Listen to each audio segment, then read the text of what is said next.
Kabayan, ang pag-uusapan naman natin ngayon, paano mo mamamaximize ang income mo sa AIM Global?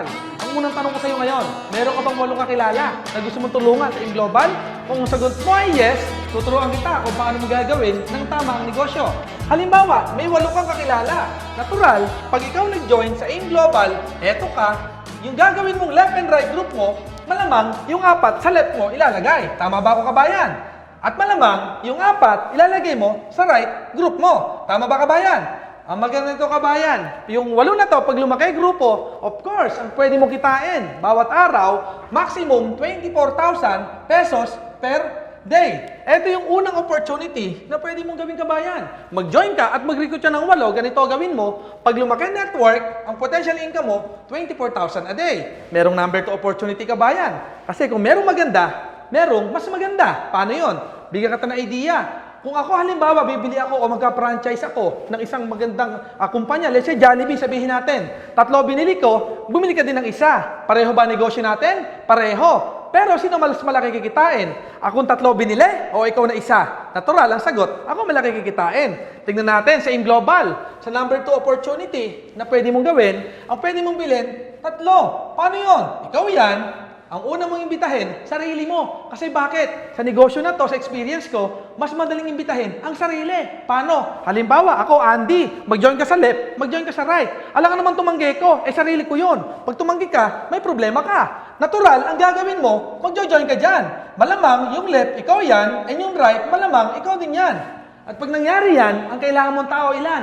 8 din naman ang kailangan mong tao. Ang advantage lang nito, kapag multiple accounts ka, yung left and right mo, ay assume mo, 3 accounts ka, yung left and right ng number 2 account mo, natural, ang lalagay mo dyan, yung 4 kanina. Ihiwalay mo lang yan, 2 sa left and 2 sa right. Ano ang maganda dito? Of course, magkakaroon ng pairing yan. At pag nag-maximum, mayroon 24,000 a day din na pwedeng kitain si number 2. Si number 3, ganun din. Yung 4, malamang ilagay mo sa left yung 2, ay yung 2, pwede mo ilagay sa right. Ito ang maganda rito. Na-maximize mo ba yung income mo? Of course. Kasi same number of people yan. Pareho lang ginawa mo. Same effort. Ano kagandahan? Pag lumaki grupo ng 8, ang pwedeng kumita, 24,000, 24,000, 24,000. Na-imagine mo ba? 3 account mo? Kung magkano potential income mo? Kung yung hand mo, yung 1 slot mo, 24,000 a day, yung 3 accounts mo, pwedeng kumita 72,000 pesos per day. Kabayan, alin maganda? Yung nauna, yung pangalawa. Natural, ang sagot mo dyan, yung pangalawa. Ito, mas malupit. Yung pangatlo na ipapakita ko sa iyo. Bakit? Sa pangatlong ipapakita ko sa iyo, kabayan, ang maganda rito, ang pwede mong bilhin, maximum 7 accounts or 7 headers. Ano maganda rito? Tingnan mo, kabayan. Same effort. Ang gagawin mo nga lang dito, instead yung left and right mo, 3 o 2 lang. Ngayon, ang pwede mangyari, pwedeng 7 ang bilhin mo. Paano yung Sir Randy? Simple lang. Ang gagawin mo, yung 7 accounts, pwedeng ipangalan mo sa iyo. Kaya lang ang tanong, Sir Andy, magkano kapital ko? O di times 7. Napakadali. Ang maganda ron, bawi din naman yung nilabas mo. May produkto na pwede kang benta or pwede mong gamitin yung iba. Ang maganda, kabayan, 7 account. Tingnan mo ha, ilang tao ang kailangan mo para mapuno yung 7 accounts. Ang kailangan mo, 8 tao lang din. Gaya ng ginawa natin kanina. Paano yun? Nag-7 accounts ka. Natural, ang gagawin mo niyang kabayan, yung 8 ilalagay mo sa ilalim ng 7 accounts. Paano yan? Tingnan mo.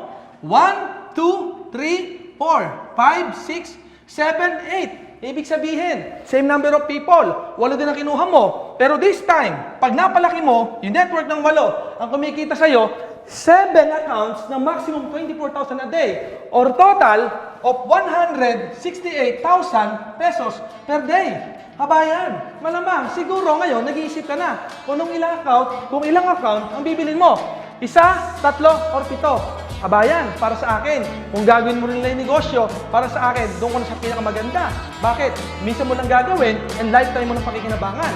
Kabayan, I hope naintindihan mo yung liwanag ko. Maraming salamat sa pakikinig. Hanggang sa muli. God bless.